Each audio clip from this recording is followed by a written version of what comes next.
Operation research में transportation problem के बारे में डिस्कस करेंगे। इसके बाद हम लोग असाइनमेंट प्रॉब्लम और डायनेमिक प्रोग्रामिंग प्रॉब्लम हम लोग को देखनी है। ठीक, तो आज सबसे पहले बात ये आती है कि ट्रांसपोर्टेशन प्रॉब्लम से हमारा मतलब क्या है। ठीक, ट्रांसपोर्टेशन से मतलब क्या है, तो बेसिकली जैसा आप जानते हैं कि ट्रांसपोर्टेशन का मतलब है किसी भी चीज को एक पॉइंट से दूसरी पॉइंट पर मूव कराने को ट्रांसपोर्टेशन बोलते हैं। ठीक, this is a very simple thing. अब जो हम लोग जो ऑपरेशन रिसर्च में ट्रांसपोर्टेशन प्रॉब्लम के बारे में डिस्कस करने जा रहे हैं, उसके कुछ ऑब्जेक्टिव हैं।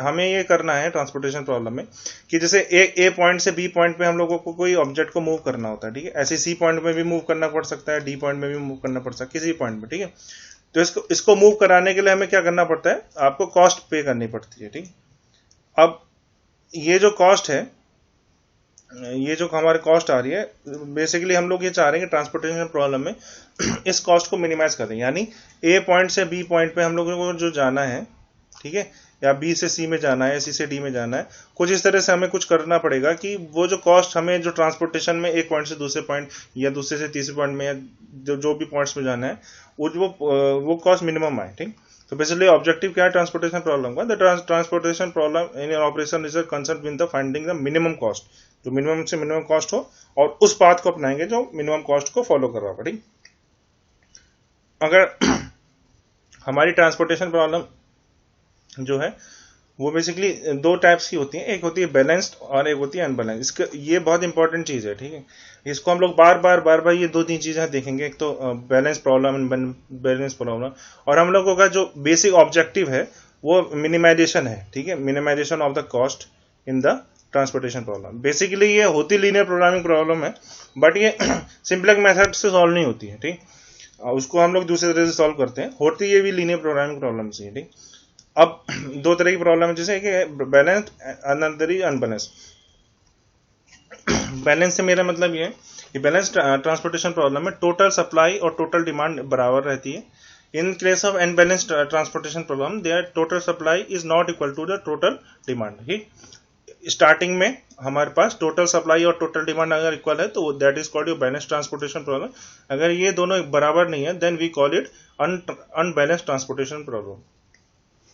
हम बाद में देखेंगे कि ये अनबैलेंस ट्रांसपोर्टेशन प्रॉब्लम को बैलेंस ट्रांसपोर्टेशन प्रॉब्लम में कैसे कन्वर्ट करके सॉल्व करते हैं। तो बेसिकली हमारा अभी फोकस खाली जो बैलेंस ट्रांसपोर्टेशन प्रॉब्लम है उसको सॉल्व करने का। ठीक, तो हम जब भी कोई भी आगे प्रॉब्लम वगैरह सॉल्व करेंगे उसमें हम ये देखेंगे कि टोटल सप्लाई और टोटल डिमांड जो हमारे पास है वो बराबर है कि नहीं। ठीक, थोड़ा सा आउटलाइन चीज देता हूं ताकि आपको दिमाग में ये चीज रहे कि हम आगे कैसी चीजें करने जा रहे हैं। तो आपको जो ट्रांसपोर्टेशन प्रॉब्लम है उसमें ऑप्टिमम फाइंड करने के लिए, मतलब ऑप्टिमम मतलब सबसे अच्छी वैल्यू फाइंड करने के लिए आपको क्या करना पड़ेगा, दो स्टेप में प्रॉब्लम सॉल्व होती है। First we need to find the initial basic visual solution. सबसे पहले हमें initial basic visual solution find out करने की कोशिश करनी है। Next when we got the initial basic visual solution, हमें एक बार इनिशियल बेसिक विजुअल सोल्यूशन मिल गया, देन हम क्या करेंगे उसमें ऑप्टिमल सोल्यूशन लगाने के मेथड्स को लगाएंगे। यानी दो स्टेप में हमें फाइंड आउट करना है, पहले इनिशियल बेसिक विजुअल सोल्यूशन लगाना है, फिर उसकी जो इनिशियल बेसिक विजुअल सोल्यूशन हमारे पास आया उसको ऑप्टिमाइजेशन करना है। ठीक, यानी ऑप्टिमल उससे वैल्यू फाइंड करनी है। ठीक, तो initial basic visual solution find करने के लिए generally we use to get it from north west corner method, second is a low cost entry method, और third is a Vogel approximation method. ठीक, हमारे पास तीन मेथड है, north west corner method, low cost entry method और Vogel's approximation method, जिसको हम लोग कई बार पेनल्टी कॉस्ट भी बोलते हैं। इस वोगल अप्रोक्सीमेशन को पेनल्टी कॉस्ट मेथड भी बोलते हैं। ठीक है, इसको इन सबको हमें सबसे पहले देखना है। फिर जब हमारे पास इसके इनिशियल बेसिक विजुअल सोल्यूशन आप जब निकाल लेंगे उसके बाद हम लोगों को ये दो मेथड्स का यूज करके इसको ऑप्टिमल फाइंड आउट करना पड़ता है। ठीक है, तो बेसिकली आपको पहले स्टेप में क्या करना पड़ेगा, अगर आपको ट्रांसपोर्टेशन प्रॉब्लम दी है तो उसका पहले आप इनिशियल बेसिक विजुअल सोल्यूशन निकालेंगे, उसके बाद उसका ऑप्टिमल सोल्यूशन फाइंड आउट करने पड़ेंगे। इनिशियल बेसिक विजुअल सोल्यूशन के तीन मेथड हैं जो हमें देखने हैं। ठीक, वैसे बहुत सारे मेथड्स होते हैं but we will study these three. ठीक है, जो सबसे फेमस है इनको हम लोगों को पढ़ना है। ठीक, तो सबसे उससे पहले मैं आपको बताता हूँ, थोड़ा सा दिमाग में आना चाहिए ट्रांसपोर्टेशन प्रॉब्लम बेसिकली कहती क्या है। Suppose there are M number of points जहां से जो ओरिजिन है, यानी इस जगह से डेस्टिनेशन पे हमारे पास सामान को ट्रांसफर करना। ठीक है, सो क्या है हमारे पास क्या क्या चीजें रहेंगी, अभी मैं बेसिक बता रहा हूँ कि ट्रांसपोर्टेशन प्रॉब्लम में आपको क्या क्या चीज़ें देखनी है, ठीक। तो यहाँ पे there are O1 point, O2 point, यहाँ पे ये पॉइंट्स है, ठीक। जिसके पास A1 सप्लाई है, A2 सप्लाई है, AM सप्लाई है, ठीक। यहाँ पे A3 A4 up to AM, यहाँ पे AM पॉइंट्स है, ठीक है। यानी AI जो है आपका, जिसमें I की वैल्यू 1 to M है, ये है आपका जो सप्लाई पॉइंट्स है, ठीक। Similar destination points are B1 B2 B3 and Bn, जहाँ पे BJ जिसको मैं जनरली डिनोट कर रहा हूँ, जिसमें J की वैल्यू 1 से N तक है, ठीक। तो अगर सपोज करिए पहले पॉइंट से पहले A1 पॉइंट से यानी O1 से डेस्टिनेशन D1 तक हम लोग पहला ट्रांसपोर्टेशन कर रहे हैं, देन इसके साथ में कुछ कॉस्ट आएगी। यानी मतलब सपोज करिए कि जो ओरिजिन है वहां से मुझे कोई डेस्टिनेशन पे कोई सामान ट्रांसफर करना है, ठीक है। तो वहां पे ट्रांसफर करने के लिए मेरे को कोई कॉस्ट लगेगी, ठीक है, पर यूनिट कॉस्ट लगेगी, that is denoted by CIJ, ठीक। पर यूनिट कॉस्ट, जहां पे I to J में हम अगर कोई सामान ट्रांसफर कर रहे हैं, ठीक है। यानी एक पॉइंट से दूसरे पॉइंट में जब हम सामान ट्रांसफर करते हैं तो that cost is denoted by CIJ, ठीक। अगर जैसे इस वाले एग्जांपल में ये पहला पॉइंट है, ये दूसरा पॉइंट है, ये तीसरा पॉइंट है। सिमिलरली यहाँ पे डेस्टिनेशन का पहला पॉइंट है, दूसरा पॉइंट है, तीसरा पॉइंट है। तो हम लोग इसमें अगर यहाँ से पहले ओरिजिन के A1 से हम B1 के उसमें ट्रांसफर कर रहे हैं, then we will say it is cost which is transfer from origin 1 to the destination 1, तो that's why we write C11. Similarly अगर पहले से मैं दूसरे में ट्रांसफर करूंगा तो then we write C origin 1 and destination number 2. ऐसे ही मैं अगर पहले वाले पूछते तीसरे वाले में ट्रांसफर करूंगा, तीसरे वाले पॉइंट पे, तो then I will write C1 and 3, और ऐसे ही मैं लास्ट n वाले पॉइंट पे ट्रांसफर करूंगा, then I will write C1n. ऐसे similarly we can write C21 which is denoting cost per unit, ठीक है। This is very important, the cost per unit है ये, मतलब एक सामान को, एक ब्लॉक को या फिर एक क्वांटिटी को ट्रांसफर करने के लिए 1 पॉइंट टू अदर पॉइंट कितना कॉस्ट लग रहा है, ठीक। तो the cost is from second point two first point, यानी यहां से इस वाले पहले पॉइंट में अगर मैं कोई कॉस्ट ट्रांसफर करूं, that is given by C21, ठीक। तो यहाँ पे यानी सेकंड ओरिजिन पॉइंट से मैं फर्स्ट डेस्टिनेशन पॉइंट में ट्रांसफर कर रहा हूँ, that is denoted by C221। Similarly एक चीज, एक क्वांटिटी, अगर आप कितनी क्वांटिटी ट्रांसफर हो रही है, that is denoted by XIJ, ठीक है, जो कि जिसमें I क्या डिनोट कर रहा है, origin point, and J is denoting your the destination point.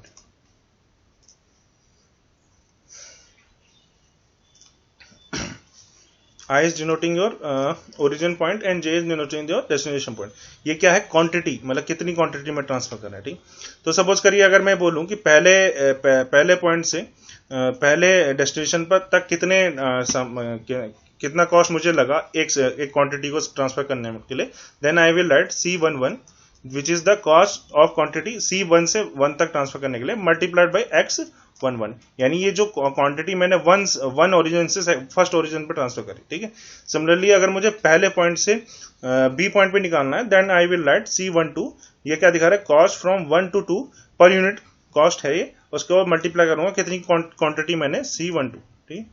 तो ये दिखाएगा कि मैंने 1 से 2 में मेरे को कितनी टोटल कॉस्ट पड़ रही है। C12 क्या दिखा रहा है, इट इज यूनिट कॉस्ट, एक क्वांटिटी ट्रांसफर करने के लिए, और नंबर क्वांटिटी किससे डिनोट कर रहे हैं हम, 1 2 से, तो जो भी क्वांटिटी होगी उससे मल्टीप्लाई करेंगे, then we will get the cost which is you need to give to transfer from origin 1 to destination number 2, ठीक। तो ये कुछ इस तरह से मैप है।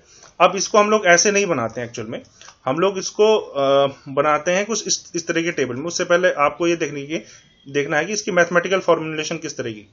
जैसे मैथमेटिकल फॉर्मुलेशन जैसे हम सही बिल्कुल समझ में आ रहा है कि हमें मिनिमाइजेशन करना है। ऑब्जेक्टिव फंक्शन इज हमें टोटल कॉस्ट ऑफ ट्रांसपोर्टेशन हमें मिनिमाइज करना है सारे पॉइंट्स पे। Then we will write z equal to 1 to m, ठीक है, जो भी ओरिजिन है और वैसी डेस्टिनेशन है XIJ CIJ, यानी ये क्या दिखा रहा है, कॉस्ट मल्टीप्लाइड बाई क्वांटिटी, ठीक है, और सारे पॉइंट्स का इसको हमें मिनिमाइज करने की कोशिश करनी है, मिनिमाइजेशन प्रॉब्लम, ठीक। और क्यों, और ये क्या दिखा रहा है, जो कि सामान ट्रांसफर हुआ है अवेलेबिलिटी हमारी AI पे, और सिमिलरली ये क्या दिखा रहा है, BJ पे जो मेरे पास क्वांटिटी आई है, ठीक है। और ये हमने सबसे पहले क्या एज्यूम करा है कि जितनी हमारे पास ओरिजिन पे है उतना ही हमारे पास सब डेस्टिनेशन पे, यानी सप्लाई और डिमांड हमारी दोनों बराबर। This is the condition of balance transportation. तो ये चीज हम सबसे पहले एज्यूम करते हैं कि हमारा बैलेंस ट्रांसपोर्टेशन प्रॉब्लम है। ये this is the mathematical formulation of the transportation problem. ये आपको आगे कहीं ज़्यादा यूज का नहीं है। जो सबसे इंपॉर्टेंट चीज़ है वो आप यहाँ से शुरू है कि जैसे मैंने बताया, तो हम लोग बेसिकली दिखाते इसको कैसे हैं, ठीक है। तो यहाँ पे हमारे पास अवेलेबिलिटी लिखी होगी, यहाँ पे अवेलेबिलिटी क्वांटिटी होगी, जैसे 50, 60, 70, जो भी क्वांटिटी होगी 50, ऐसे ही हमारे पास ये क्या है, सप्लाई साइड है, यानी जो साइड में आप जो भी क्वांटिटी लिखेंगे that is your supply side.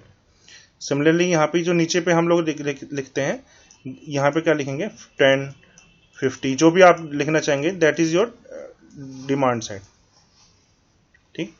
तो यहाँ पे जो भी क्वांटिटी हम लिखते हैं that is your supply side, जो हम सप्लाई करेंगे, और यहाँ पे जो भी चीज़ लिखते हैं हम लोग डिमांड लिखते हैं इस नीचे पे, ठीक।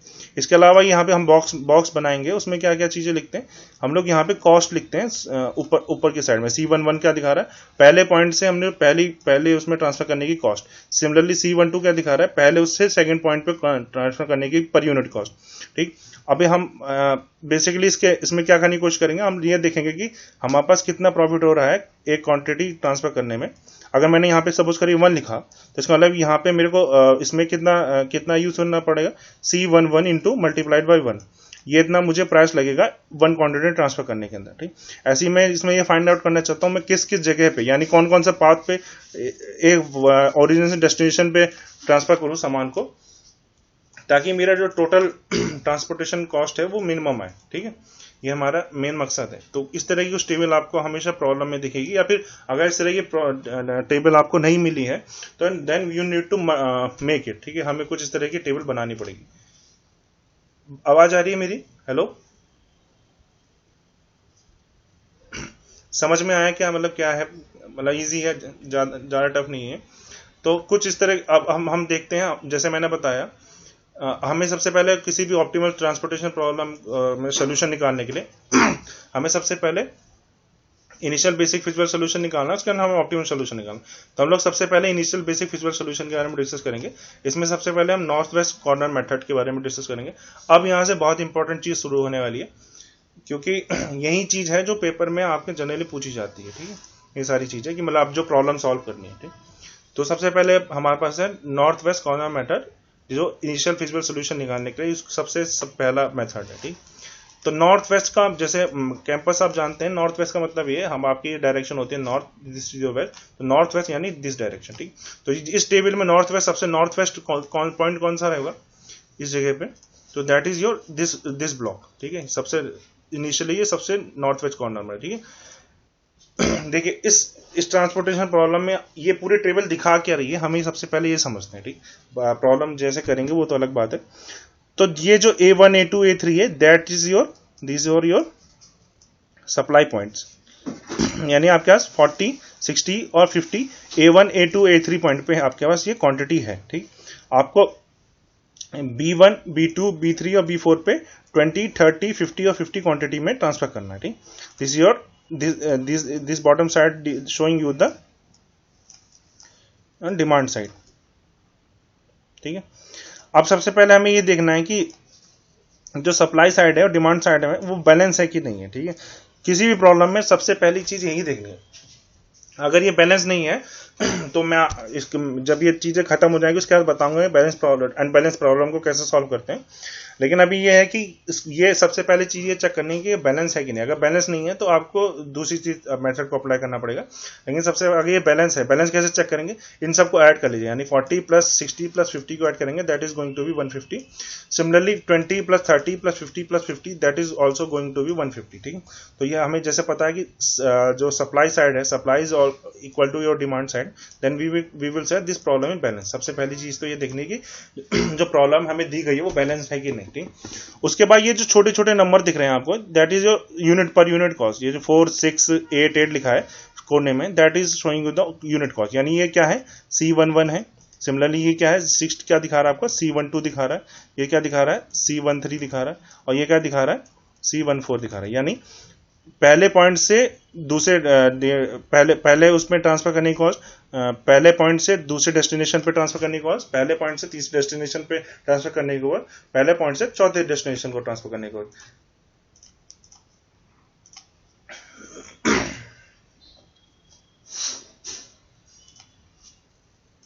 सिमिलरली जो सेकंड पॉइंट ये C21 दिखा रहा है, ये पहले दूसरे पॉइंट से, सप्लाई पॉइंट से पहले पॉइंट पे ट्रांसफर करने की कॉस्ट। सिमिलरली C22 है ये क्या, दूसरे पॉइंट से दूसरे डेस्टिनेशन पॉइंट को ट्रांसफर करने के। ऐसे ये सारे के सारे हैं।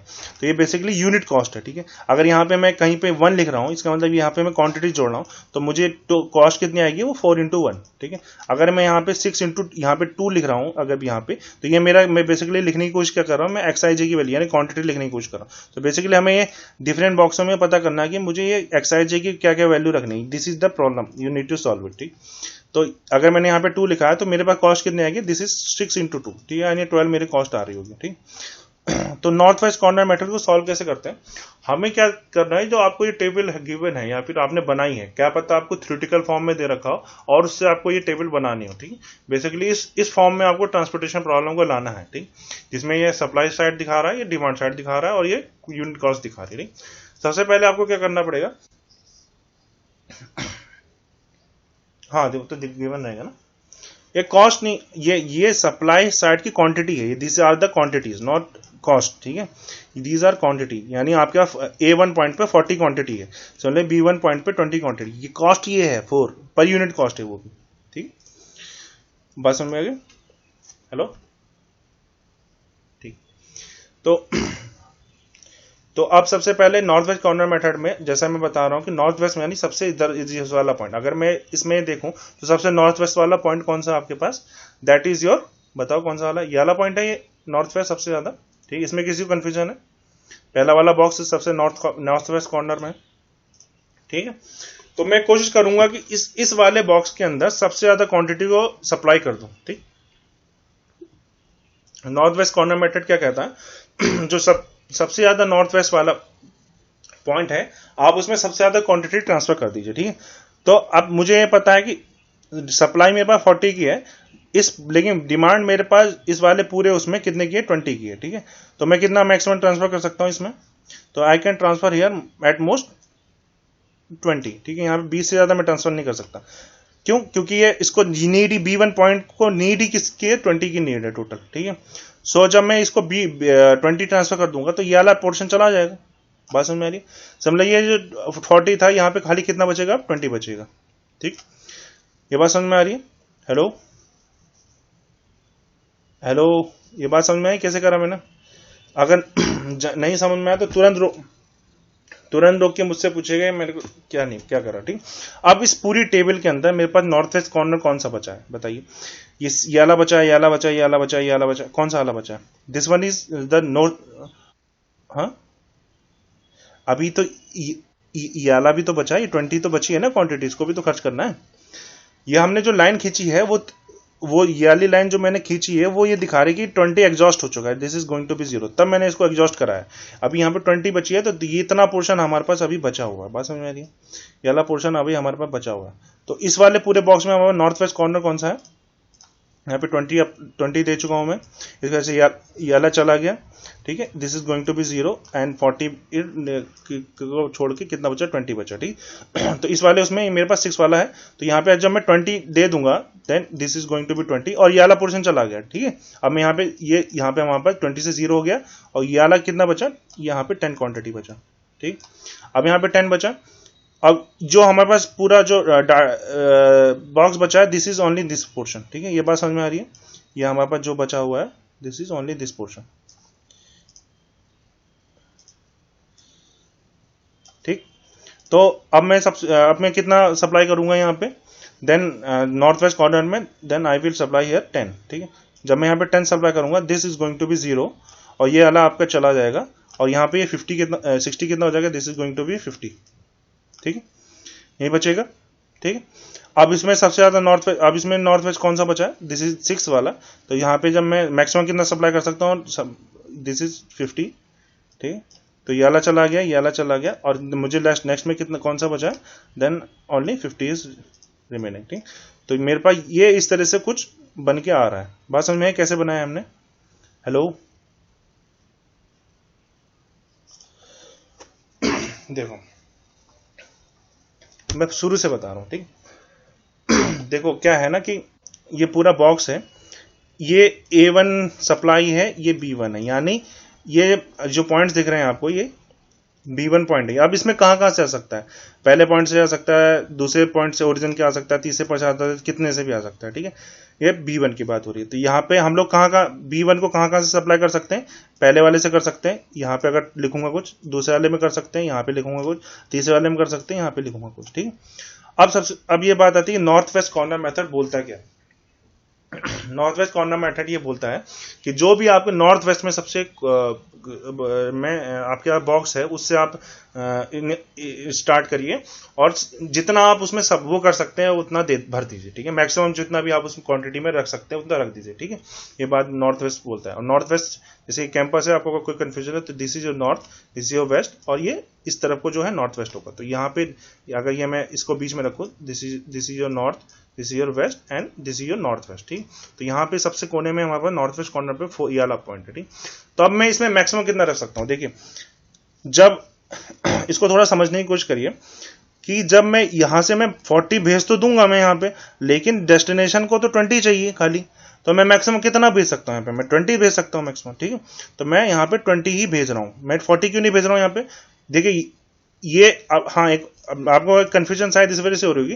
देखिए इन सब का सम और इन सब का सम बराबर, मतलब जो भी आप यहाँ पे लिखने जा रहे हैं उन सब का सम ये बराबर होना चाहिए। यानी यहाँ पे क्वांटिटी में पूरे उसमें कितनी खर्च करूंगा, 40 में यहाँ पे खर्च कर सकता हूँ, ठीक है। इस पूरी लाइन में मैं कितनी क्वांटिटी खर्च कर सकता हूँ, 20, ठीक है। सिमिलरली मैं इस यहाँ पे कुछ भी लिखूंगा then it is going to be 30, ठीक, इससे ज्यादा नहीं हो सकता। सिमिलरली इसमें कितनी कितना कर सकता हूँ, 60 में यहाँ पे कुछ भी लिखूंगा वो 60 समीशन करके मेरा 60 होना चाहिए, ठीक। तो नॉर्थ वेस्ट कॉर्नर से मैंने सप्लाई करने की कोशिश करी। अब ये 40 सप्लाई तो 40 कर सकता है, बस को चाहिए 20, ठीक है। That's why I have written here 20, ठीक है। मैंने 20 लिख दिया यहाँ पे। तो इसकी वजह से क्या होगा, ये 40 ने भेजा, 20 भेज चुका है यहाँ पे पहले पॉइंट पे, देन जो 40 है वो वहां पे कितना बचा, खाली 20 बचा, ठीक। और ये जो 20 था वो एग्जॉस्ट हो गया मेरा, that is going to be 0। अब क्योंकि ये 0 हो गया तो यहाँ पे मुझे पहले पॉइंट पे अब कुछ नहीं चाहिए, क्योंकि पहले पॉइंट पे मेरे को B1 पॉइंट पे सब कुछ मिल चुका है, ठीक। अब इस पूरी टेबल जो बची हुई टेबल है उसमें नॉर्थ वेस्ट सबसे नॉर्थ वेस्ट पॉइंट कौन सा है, दैट इज 6, ठीक है। ये वाला पॉइंट है। तो यहाँ पे देखिए मैं भेज सकता हूँ 20 और मेरे पास क्या कहते हैं चाहिए कितना है, मेरे पास 30 चाहिए, ठीक। तो मैं भेज 20 सकता हूँ। तो इसमें मेरे पास कितना आ सकता है 6 की पॉइंट पे, देन यहाँ पे मेरा 20 ही आ सकता है, क्योंकि मेरे पास हाई 20। यहाँ पे दो ऑप्शन है ना, या तो आप इधर से भेजें, ठीक है, यहाँ पे इधर से आपने 20 भेज सकते हैं, और लेकिन इस पूरे B2 को कितना चाहिए, 30 चाहिए, ठीक। लेकिन आप भेज ही 20 सकते हैं, तो यहाँ पे 20 लिखा, ठीक। तो इसकी वजह से क्या होगा, ये सप्लाई पॉइंट पे ये सारा एग्जॉस्ट हो गया। अब आपके जो टेबल बची है, यार इतना पोर्शन जो बचा है उसमें नॉर्थ वेस्ट कौन सा है, मैं बना देता हूँ। ये जो टेबल आपके इतना पोर्शन बच रहा है, इसमें सबसे नॉर्थ वेस्ट पॉइंट कौन सा है, दैट इज 8, ठीक। तो इसमें 8 है। अब ये क्योंकि ये देखिए मैंने यहाँ पे 20 सप्लाई कर दिया, तो यहाँ पे खाली 10 बच रहा होगा, ठीक। अब इस वाले उसमें बताइए, इसमें मैं सप्लाई 60 कर सकता हूं इस वाले पॉइंट पे, बट मेरे पास रिक्वायरमेंट 10 की है, तो मैक्सिमम कितना आएगा यहाँ पे, that is going to be 10, ठीक। दैट जो 10 है वो एग्जॉस्ट हो गया, दैट देयर इज 0, और ये 60 का कितना बचेगा, ये this is going to be 50, ठीक।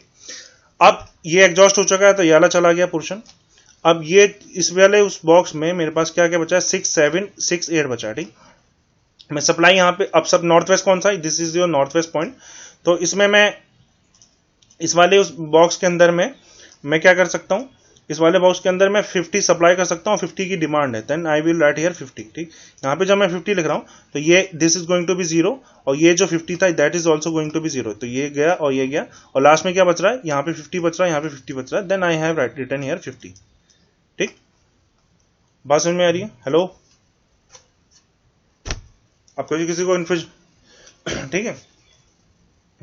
तो ये जो आपके पास ये जो बना है वो ये जो मैंने ये पूरी कहानी सुनाई, वो लास्ट में ऐसा रिजल्ट आएगा, ठीक है। अब आप 2-3 चीजें इसमें देखने लायक है, ठीक। देखिए सबसे पहली बात मैं आपको बिल्कुल क्लियर कर दूं, ये इनिशियल बेसिक फिजिबल सोल्यूशन है, ऑप्टिमम सोल्यूशन नहीं है।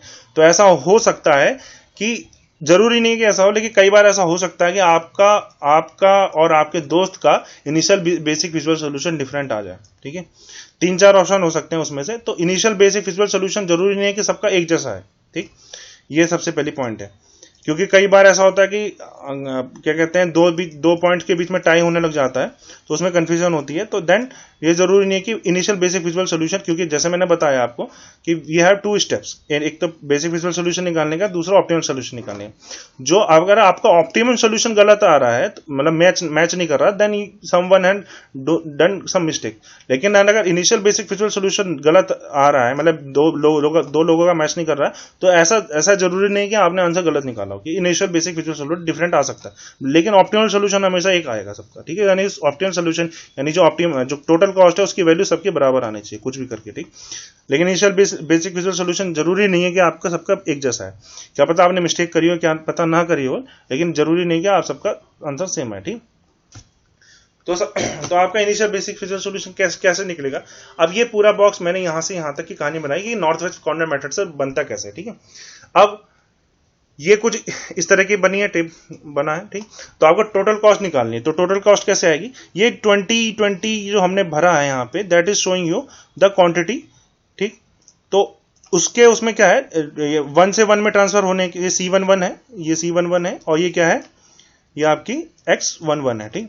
ऐसे ही सिमिलरली ये क्या है दूसरे वाले में, दिस इज योर C12, और ये क्या है X12। ये डिवाइड नहीं कर रहा है, ये पहला 40 था, फिर 20 हुआ, अब मैं लिखता, ठीक है। वो डिवाइड नहीं कर रहा, आप मतलब आप इसको आप काटेंगे, एक्चुअली में अगर काटता तो गंदा लगने लग जाता ना, मतलब दिखता नहीं, तो इस वजह से, ठीक है। आप वैसे काट सकते हैं, ऐसा कुछ नहीं है। तो अब मुझे कि टोटल कॉस्ट निकालनी है, तो कैसे निकालेंगे, this cost multiply by this quantity plus this cost multiply by this quantity, जो भी आपने भरा है उसको कर लीजिए, ठीक है। तो क्या आएगा, सबसे पहले 4 मल्टीप्लाई बाय 20, ठीक है, प्लस 6 मल्टीप्लाई बाय 20, प्लस और क्या है 8 मल्टीप्लाई बाय 10, 6 मल्टीप्लाई बाय 50 और 8 मल्टीप्लाई बाय 50। बस समझ में आई। तो 20 multiply by 4, 6 multiply by 20, 8 multiply 10, 6 multiply by 50 और 50 मल्टीप्लाई बाय 8। तो ये क्वांटिटी आपने जब कर लेंगे, this is 980, this is your initial basic visual solution table, ठीक है। और ये कॉस्ट जो आपको इनिशियल बेसिक विजुअल सॉल्यूशन की है, दैट इज 980, ठीक है। इतना समझ में आया ये कैसे निकाला 980 मैंने, हेलो। अब इसमें एक चीज इंपॉर्टेंट है, मैं इसके बारे में बाद में डिस्कस करूंगा, but it is very important, ठीक है, कि इसमें नंबर ऑफ एलोकेशंस कितने हैं, ठीक है। Number of allocation here are 4, मतलब 5। एक फर्स्ट एलोकेशन यहाँ पे करा, दूसरा एलोकेशन हमने यहाँ पे करा, तीसरा एलोकेशन हमने यहाँ पे करा, चौथा यहाँ करा और पांचवा यहाँ पे करा, ठीक है। तो there are number of allocation कितने, 5। इसको बाद में याद रखिएगा, क्योंकि मैं इसके बारे में डिस्कस करूंगा, बहुत इंपॉर्टेंट चीज है, ठीक। तो अभी के लिए हमें ये पता है कि नॉर्थ वेस्ट कॉर्नर मेथड से हमने क्या, ये इस तरह से कॉस्ट निकाली, 980 आ गई, और नंबर ऑफ एलोकेशन कितने हैं वहां पर, दैट इज इक्वल टू 5, ठीक। ये हमें समझ में आया। अब इसी प्रॉब्लम को हम लोगों को मिनिमम कॉस्ट मेथड या लीस्ट कॉस्ट मेथड, जो मैंने सेकंड मेथड बताया, मैंने जैसे बताया कि हमारा लो कॉस्ट एंट्री मेथड, और इसको हम लोग मिनिमम कॉस्ट मेथड भी बोलते हैं। तो हमने ये देखना है कि मिनिमम कॉस्ट मेथड या फिर लीस्ट कॉस्ट मेथड से हमें कैसे ये प्रॉब्लम को निकालना है, ठीक। इनिशियल बेसिक विजुअल सॉल्यूशन, ठीक। तो वही क्वेश्चन है, सेम क्वेश्चन है, इसमें आपको समझ में आ रहा होगा। अब ये बात समझ में आ रही होगी, सप्लाई साइड है, ये डिमांड साइड है, ठीक है। यहाँ पे ये क्या जो क्वांटिटी लिखी है, that is showing you the unit cost, ठीक। तो अब जो लीस्ट कॉस्ट मेथड है, उसमें हमें क्या करना होता है, ध्यान से सुनिएगा। लीस्ट कॉस्ट मेथड में हम पूरी टेबल के अंदर, इस पूरी टेबल के अंदर जो सबसे छोटी कॉस्ट है उसके ऊपर ध्यान देते हैं, ठीक है।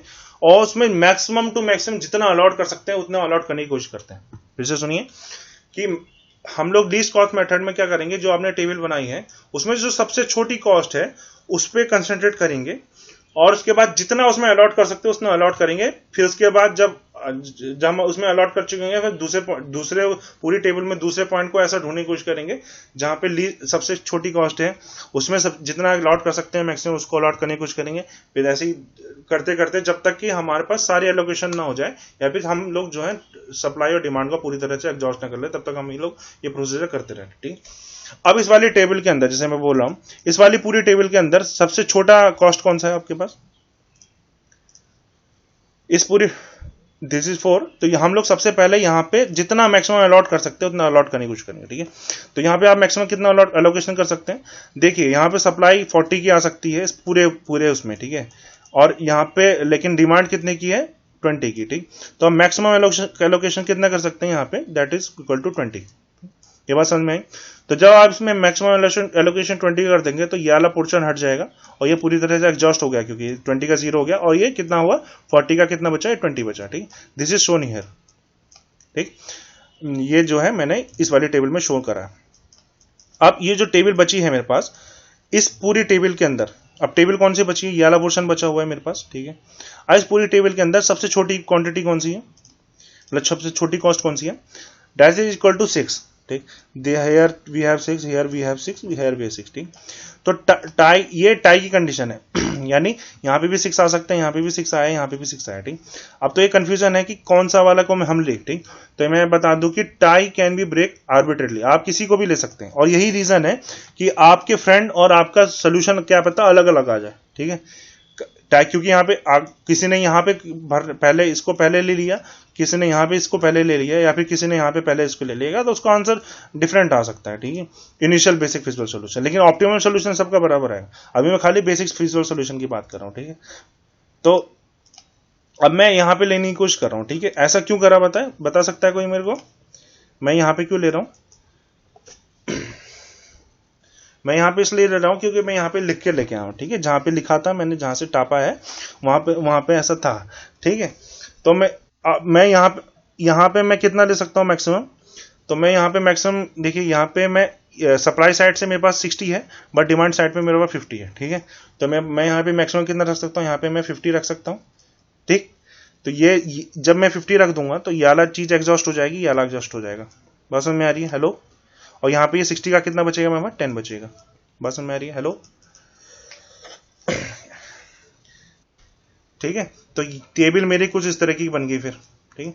जब मेरी टेबल इस तरह की बन गई, अब मेरे पास एलोकेशन करने के लिए कहाँ कहाँ पे बचा है, एक यहाँ पे एलोकेट कर सकता हूँ, यहाँ एलोकेट कर सकता हूँ, एक यहाँ एलोकेशन कर सकता हूँ, एक यहाँ एलोकेशन कर सकता हूँ, यहाँ you can allocate here, we can allocate here, ठीक है। ये मेरे पास 1 2 3 4 5 6 पॉइंट बचे। तो अब सबसे छोटा इनमें से कौन सा है, दैट इज इक्वल टू 6। यहाँ पे 6 है, क्योंकि 6 8 8 7 7 8 में सबसे छोटा कौन सा है, 6 है।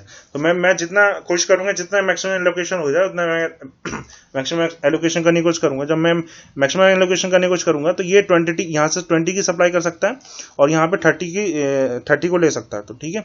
तो मैंने यहाँ पे 20 सप्लाई कर दी, यहाँ पे मैं 20 लिख दूंगा और मैं यहाँ पे 30 को 10 बचेगा, ठीक है। तो ये पूरा वाला, ये वाला भी एग्जॉस्ट हो जाएगा। अब फिर मेरे पास कौन कौन से ब्लॉक बचे, इतना पोर्शन बचा, यानी 8 7 7 8, ठीक, इतना सा बचेगा मेरे पास। तो 8 7 7 8 वाला पोर्शन बचा है। अब मेरे पास क्या है, दो, फिर से मेरे पास लिस्ट कौन कौन से है, एक तो 7 है, दूसरा ये 2 जगह पे 7 है, ठीक है। तो मैं क्या करूंगा, मैं किसी को भी, फिर से वही बात है, टाई की कंडीशन है, तो मैं आर्बिट्रली किसी पे भी रख सकता हूँ, ठीक। अब तो मैं क्या करने को, मैं क्या बोल रहा हूँ, मैं यहाँ पे रखने की कोशिश कर रहा हूँ। फिर से वही बात है, क्योंकि मैंने जहां से छापा है वहां पे ऐसा लिखा था, ठीक। तो मैंने यहाँ पे मैंने 10 का एलोकेशन कर दिया। 10 ही का क्यों करा, क्योंकि मैं दे तो 50 सकता हूँ यहाँ पे, लेकिन मेरे पास बचा 10 ही का है, ठीक। That's why I can allocate here only 10। तो मैंने यहाँ 10 का एलोकेशन कर दिया, this is going to be 0, तो ये वाला पोर्शन चला जाएगा और ये 50 का कितना बचेगा, मेरे पास 40 बचेगा, ठीक। अब यहाँ पे 7 और खाली 2 पॉइंट बचे हैं, 7 और 8, तो आप सीधे भी देख सकते हैं, और नहीं तो वैसे भी सोचिए कि सबसे पहले आप इसमें एलोकेट करेंगे, then this is minimum 1, then यहाँ पे 10 बचा है तो यहाँ पे 10 एलोकेट कर दिया, this is going to be 0, यहाँ पे 40 बचेगा और यहाँ पे 40 सप्लाई है, 40 डिमांड है, then you can write here 40, ठीक। तो यहाँ पे 0 हो जाएगा, यहाँ पे भी 0 हो जाएगा, ठीक। तो this is how you need to proceed in least cost method, ठीक। और तो उसके बाद जो आंसर टेबल है, that is like this one. तो जैसे मैंने बताया, जैसे पहले करा था हमने जैसे कॉस्ट पहले निकाली थी, which is your 4 multiply by 20, 6 multiply by 20, similarly 6 multiply by 50, 7 multiply by 10, 7 multiply by 10 and 8 multiply by 40, ठीक। So this is equal to 960, ठीक। आप जैसा देख सकते हैं किसी का 960 आ रहा है। अगर किसी ने दूसरा टाई पॉइंट लिया होता, यानी मैंने यहाँ पे रट के लाया था, या अगर किसी ने यहाँ पे लिया होता पहला टाई ब्रेक, तो क्या पता सोल्यूशन कुछ 920 आ जाता, ठीक है, या फिर इससे 980 आ जाता, ऐसा भी हो सकता है। लेकिन ये कुछ आसपास ही रहेगा, ऐसा नहीं कि आर्बिट्रली 1 लाख आ गया, ठीक है, ऐसा नहीं होगा। लेकिन मतलब क्या कहते हैं, आंसर डिफरेंट आ सकते हैं, ठीक, क्योंकि हमारा टाइप पॉइंट डिफरेंट है। सबसे पहली बात तो ये। अब इसका जो मिनिमम कॉस्ट है उसका आंसर आया 960, ठीक। नंबर ऑफ एलोकेशन देखेंगे तो there are 1 2 3 4 5 and 6 we have 6 allocation. Minimum cost method में हमारे पास 6 एलोकेशन आए। ये बहुत इंपॉर्टेंट पॉइंट है, मैं फिर से इस बात पे आऊंगा कि एलोकेशन में बार बार क्योंकि आपको याद दिला रहा हूँ, ठीक है। तो ये बात समझिए, लीस्ट कॉस्ट मेथड से हम लोग को कैसे सॉल्व करना है। हेलो,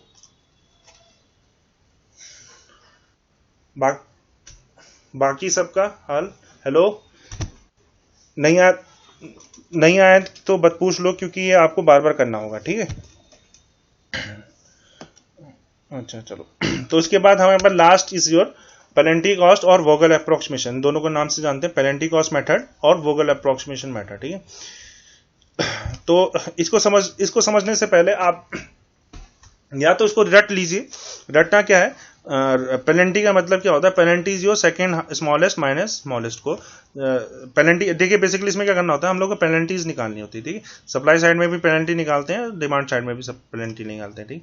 तो इस वाले में बेसिकली क्या होता है, जो आपको कॉस्ट मैट्रिक्स दे रखी है, यानी ये 4 6 8 8 में जो सेकंड स्मॉलेस्ट कौन सा है आपका 4 6, इस वाली साइड में देखिए, इस पूरी कॉलम रो में आप ये देखेंगे 4 6 8 8, जो मैं याली की बात कर रहा हूँ, यहाँ पे सबसे छोटा कौन सा है, that is your 4 is your smallest, ठीक है।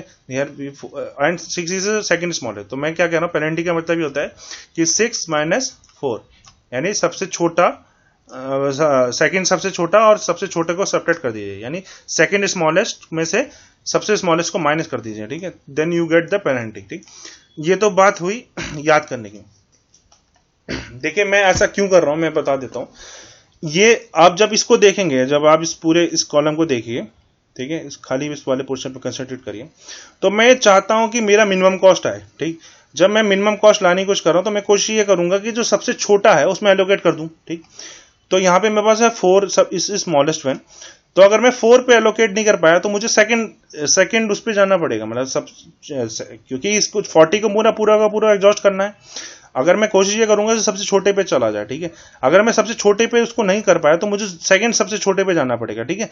तो वो ये जो पेनल्टी में कैलकुलेट कर रहा हूं, तो वो ये क्या दिखा रहा है कि वो ये दिखा रहा है कि अगर आप सबसे छोटे पे अपने को अलॉट नहीं कर पाए तो जो सेकंड सबसे हाईएस्ट है that is going to create some penalty, ठीक है। वो कितने की पेनल्टी, पहले वाले केस में कितने की पेनल्टी आएगी, जो सेकंड हाईएस्ट है विच इज योर 6 और फर्स्ट हाईएस्ट है, सॉरी सेकंड स्मॉलेस्ट है that is your 6 and smallest is your 4, then the penalty here is of 2, ठीक। सिमिलरली यहाँ पे देखेंगे, यहाँ पे सबसे छोटा कौन सा है, दैट इज योर 6, कोई सा भी 6 बोल दीजिए, और सेकंड स्मॉलेस्ट योर 7, ठीक है। तो यहाँ पे पेनल्टी कितने की आएगी, पहले में 1 की आएगी, ठीक है। यहाँ पे सेकंड स्मॉलेस्ट कौन सा है आपके पास, स्मॉलेस्ट कौन सा है विच is your 5 and second smallest your 6, ठीक है। तो यहाँ पे भी पेनल्टी कितने की आएगी, दैट इज ऑफ 1। सिमिलरली आपको इधर की तरफ को निकालना है, इधर की तरफ को जब आप निकालेंगे तो पेनल्टी कितने की आएगी, देखिए यहाँ पे सबसे स्मॉलेस्ट है 4 एंड सेकंड स्मॉलेस्ट है 5, तो 5 minus 1 that is equal to 5। Same वही चीज है जैसा पहले रो में देखा था, वैसे कॉलम में भी है चीज की। अगर आप सबसे स्मॉलेस्ट वाले में अगर आप अलॉट नहीं कर, अब बता रहा हूं,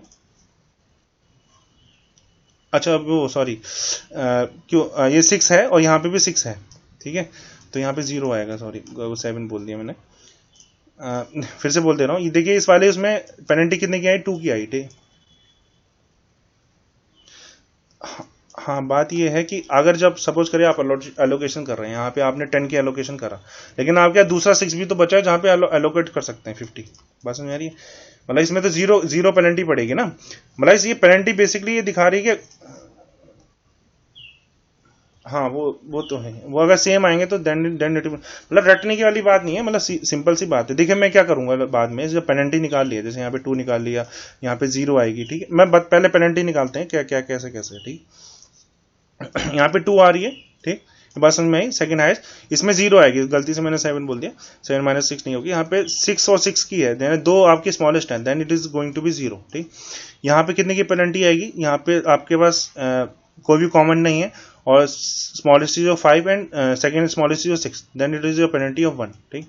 सिमिलरली यहाँ पे कितने की पेनल्टी दे रहा है, smallest is of 4 and second smallest is of 5 that is equal to 1। इस वाले में इज ऑल्सो 1, इस वाले में दोनों 6, यहाँ पे भी 6 है, यहाँ पे भी 6 है, then it is going to be 0, और इस वाले में भी 7 is smallest and second smallest is 8, then it is also 1, ठीक है। तो this is your how the penalty calculated. ये 2 यहाँ पे लिख दिया मैंने, 2 0 1 और 1 1 0 1, ठीक है। ये पेनल्टी आपकी कैलकुलेट हुई, ठीक। अब इसमें क्या है ना कि ये बहुत इंपॉर्टेंट है। अगर मान लीजिए आप 4 में एलोकेशन सबसे पहले देखिए, सबसे इसमें क्या करना होता है कि जो सबसे हाईएस्ट पेनल्टी है जो यहाँ पे इन अवर केस विच इज 2, पूरे उसमें आप ये यहाँ से यहाँ तक देखिए सबसे हाईएस्ट पेनल्टी है 2, ठीक। अगर आप इसमें इसमें जो पेनल्टी वाला सेक्शन है यानी इस वाली रो में, अगर इसमें क्या करेंगे आप, सबसे जो छोटा वाला है उसमें एलोकेट करने की कोशिश करेंगे, ठीक है। यानी हमारे केस में ये 4 इज स्मॉलेस्ट पेनल्टी, मतलब जो हाईएस्ट पेनल्टी है उसमें सबसे छोटे वाले पे एलोकेट करने की कोशिश करेंगे, ठीक। क्यों ऐसा मैं 2 पे क्यों ये हाईएस्ट पेनल्टी वाले में क्यों करने की कोशिश कर रहा हूं, क्योंकि अगर आप इसमें गलती करी आपने, अगर दूसरे उसमें 1 में एलोकेट कर दिया, बाद में इसको कंसंट्रेट नहीं करा, तो अगर इसमें सबसे छोटे वाले पे नहीं गया तो वो हर बार पे 2 डबल कॉस्ट आपको पेनल्टी दे रहा। यानी अगर आप 4 पे एलोकेट नहीं कर पाए एक क्वांटिटी, अगर सिर्फ एक क्वांटिटी की बात कर रहा हूं, अगर 4 पे एलोकेट नहीं कर पाए तो आपको 6 पे एलोकेट करना पड़ेगा, और वो डबल कॉस्ट दे रहा है, ठीक है। यानी 2 इन मल्टीप्लाई बाय जो भी आप क्वांटिटी उसमें डालेंगे then is going to be, जबकि अगर इस वाले सेक्शन में आप कहीं पे एलोकेट नहीं कर पाए then it is going to be 0, ठीक। क्योंकि अगर आप पहले वाले 6 में एलोकेट नहीं कर पाए तो दूसरे वाले 6 में आप एलोकेट कर देंगे, बट अगर आप 4 में एलोकेट जितना मैक्सिमम नहीं कर पाए तो आपने अगर 6 में एलोकेट करने की कोशिश करी तो cost is going to be higher. और हमारी कोशिश क्या है कि मिनिमम कॉस्ट है, ट्रांसपोर्टेशन में ये कोशिश करते हैं कि मिनिमम कॉस्ट है, that's why we concentrate on the highest penalty पहले, ठीक। तो सबसे पहली बात पेनल्टी कैलकुलेट कैसे करते हैं, बात समझ आ रही है। सेकंड स्मॉलेस्ट में से स्मॉलेस्ट अगर कॉमन है then it going to be 0, ठीक। और फिर उसमें जो हाईएस्ट पेनल्टी वाली रो या कॉलम है उसको देखते हैं, जो भी हाईएस्ट आया इसमें, अगर यहाँ पे 2 आया होता then I will see this one, ठीक है। क्योंकि यहाँ पे 2 आया then I am going to see this portion, ठीक। तो यहाँ पे 2 वाले में सबसे छोटा वाला कौन सा है, दैट इज इक्वल टू 4, और उसमें मैं कोशिश करूंगा कि highest number of highest quantity को मैं अलॉट कर दूं, ठीक। हाईएस्ट क्वांटिटी कैसे अलॉट करूंगा, हियर वी हैव 40, यहाँ पे 2 की पेनल्टी आई है, यहाँ पे आई है 0 की पेनल्टी आई है, यहाँ पे 1 की पेनल्टी आई है, here we have 1, here we have penalty of 1, here we have penalty of 0, here we have penalty of 1, ठीक। यहाँ पे smallest is your 4, then यहाँ पे मैं कितनी अलॉट कर सकता हूँ, यहाँ पे सप्लाई 40 कर सकता है, डिमांड मेरी 20 की है, then I can allocate here 20, ठीक। तो ये वाला पोर्शन चला जाएगा, यहाँ पे 40 का 20 बचेगा, ठीक। अब फिर क्या करना पड़ेगा, जो बचा हुआ है, ठीक है, यानी ये जो टेबल है यहाँ पे 20 एलोकेट कर दिया, अब मैं इस वाले पॉइंट पे आ रहा हूँ, ठीक। इस वाले टेबल से इस वाले पॉइंट पे आने का मतलब मेरा क्या, यहाँ पे आपने जो 20 एलोकेट कर दिया तो यहाँ पे आपको दोबारा से पेनल्टी, क्योंकि ये वाला सेक्शन चला चुके, इस ये वाला पोर्शन मेरा यहाँ पे 20 एलोकेशन का चला गया है, तो अब यहाँ पे कैलकुलेट करने की जरूरत नहीं है, क्योंकि मैं यहाँ पे एलोकेट नहीं करने जा रहा हूँ इस वाले पोर्शन में, ठीक। तो जो बाकी सारे बचे हैं, यानी ये वाला पोर्शन चला गया, तो बाकी सारे जो बचे हैं उसमें कैलकुलेट करना है, ठीक। तो यहाँ पे वी हैव 6 एंड 8 और 8, ठीक है। इसमें पेनल्टी कैलकुलेट करने के लिए क्या करेंगे, second smallest which is 8 minus first smallest this is which is equal to 2, ठीक है। सिमिलरली इसमें कितना है, 6 और 7 का, it is going to give you penalty of 1, यहाँ पे 7 और 6 it's going to give you penalty of 1, ठीक है। अब इस तरफ देखिए, ये वाला क्यों नहीं देख रहा हूं मैं, ये वाले पोर्शन में क्यों नहीं देख रहा हूं, क्योंकि यहाँ पे पहले ही एग्जॉस्ट हो चुका है, ठीक है। ये वाला जो पोर्शन एग्जॉस्ट हो चुका है मेरा, उसको मेरे को नहीं लेना है नेक्स्ट वाले उसमें, ठीक। दोबारा से कैलकुलेट कर रहा हूँ पेनल्टी, ठीक। अब जब इस डायरेक्शन में आप पेनल्टी कैलकुलेट करेंगे then we have penalty of 1, क्योंकि ये here we have 6 and here we have 7, ठीक है। तो the penalty is going to be 1। अब इस वाले पोर्शन में क्या आएगी penalty, that is equal to 0, 6 और 6 दोनों बराबर हो रहे हैं, that's why we have penalty of 0, ठीक। और यहाँ पे कितना है, 8, 7 और 8, ठीक है। The penalty is going to be 1, 7 और 8 की वजह से it is going to be 1, ठीक।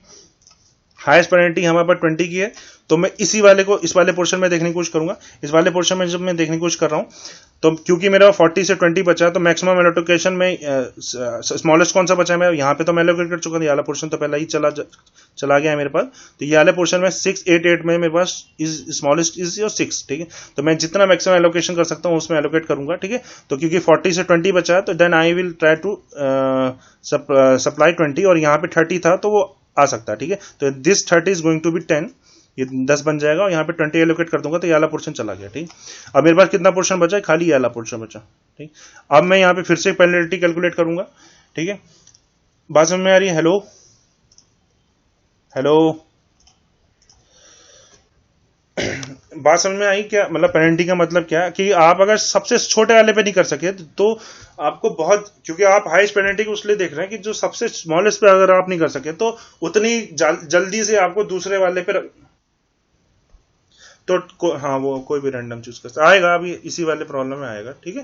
टाई वाला, और वही आंसर है मेरा। क्यों ऐसा सर आपने ये वाला क्यों चूज करा, तो अब वही है, इस वाले में ही आ रहा है। देखो ये वाली टेबल बनाई फिर से, यहाँ पे एलोकेशन हो चुका है, ठीक है, यहाँ पे एलोकेशन हो चुका है, तो पेनल्टी कैलकुलेट करा इस इतने पोर्शन की खाली, ठीक है, इतने पोर्शन की पेनल्टी कैलकुलेट करूंगा, ठीक। तो दैट इज यहाँ पे 8, 6 और 7 में पेनल्टी इज 1, हियर ऑल्सो 1। इस वाले 6 और 8 में सॉरी 7 और 6 में इट इज पेनल्टी ऑफ 1। 6 और 6 में 0 पेनल्टी है, 7 और 8 में पेनल्टी ऑफ 1, ठीक। अब इसमें maximum penalty is of 1 only, ठीक है। तो इसमें टाई किसका करेंगे, किसी भी आर्बिट्ररी कर सकते हैं। मैंने यहाँ से करा, सेम रीजन, क्योंकि जहाँ पे से छापा था वहाँ पे ये लिखा था, ठीक है। तो मैं इस वाले को देख रहा हूँ, इसमें मैक्सिमम में कितना एलोकेट कर सकता हूँ मैं। मैक्सिमम यहाँ पे देखिए ये इतने पोर्शन, ये वाला पोर्शन बचा है खाली, ठीक।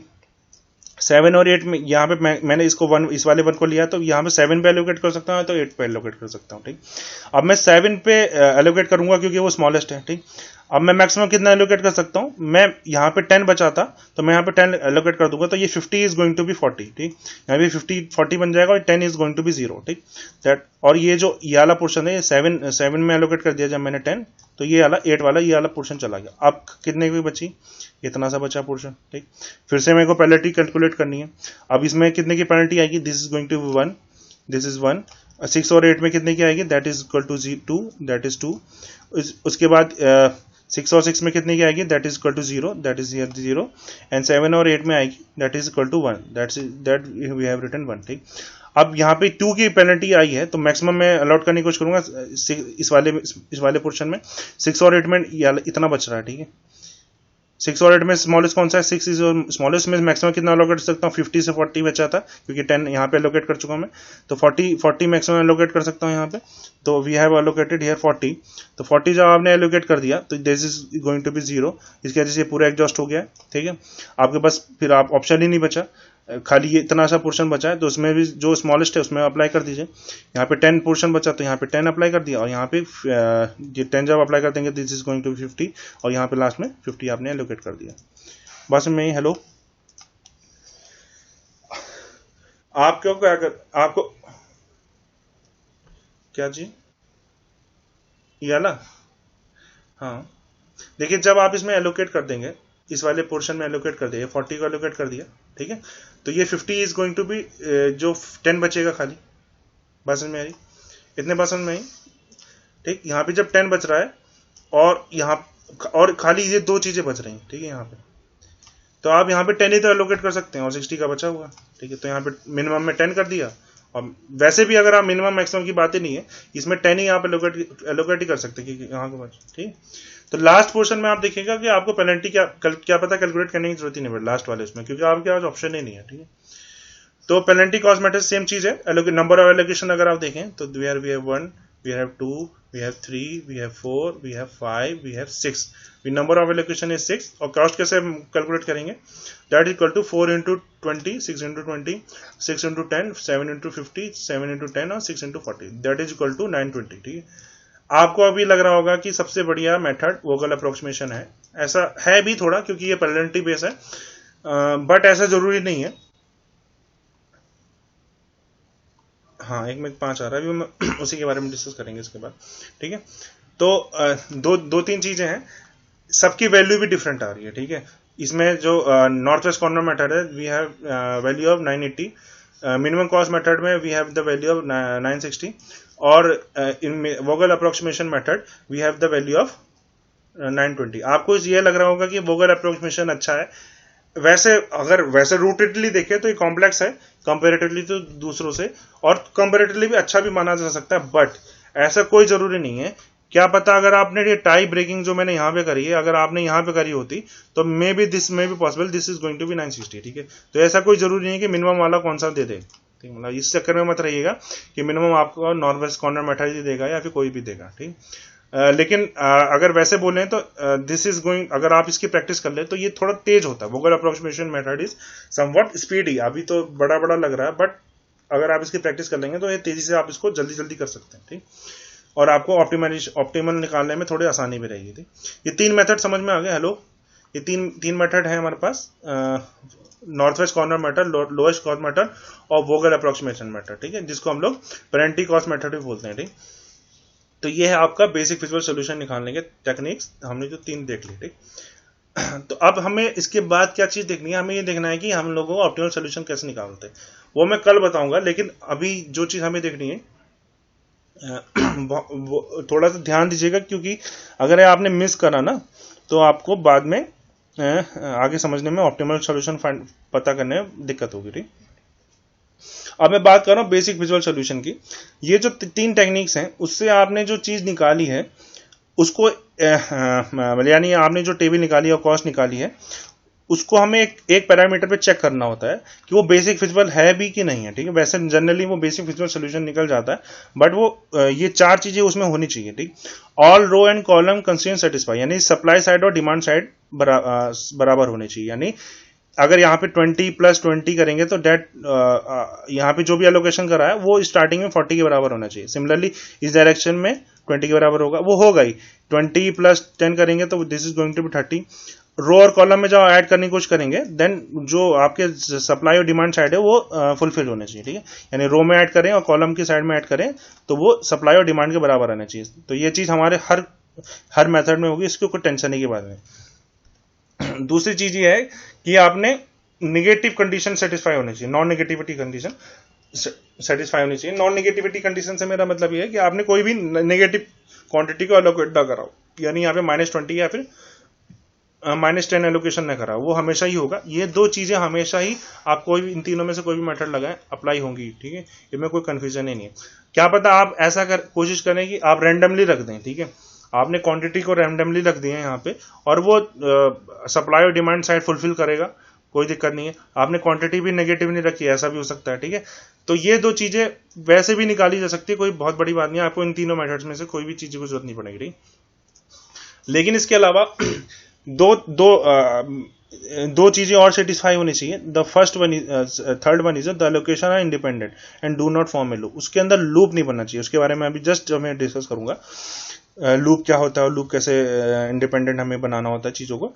उसके अलावा there should be exactly m+n-1 allocation. m+n-1 allocation यानी m क्या है हमारे पास, m is your supply side, n is your demand side, ठीक है, और -1 इज -1, ठीक। तो आपके पास सप्लाई पॉइंट्स कितने हैं आपके, यहाँ पे कैलकुलेट करें। We have supply points of 1, 2 and 3, ठीक। This is going to be 3। और डिमांड साइड कितने, 1, 2, 3 एंड 4, इज इक्वल टू 4 + 4 - 1। बस में आई, तो ये कितना आया आपके पास, दिस इज इक्वल टू 3 + 4 7 - 6, ठीक। तो नंबर ऑफ एलोकेशन कितने थे हमारे पास, 2 मेथड में हमने नंबर ऑफ एलोकेशन देखे हैं, 6 है हमारे पास। बस नॉर्थ वेस्ट कॉर्नर मेथड में वी हैव एलोकेशन ऑफ 5, ठीक।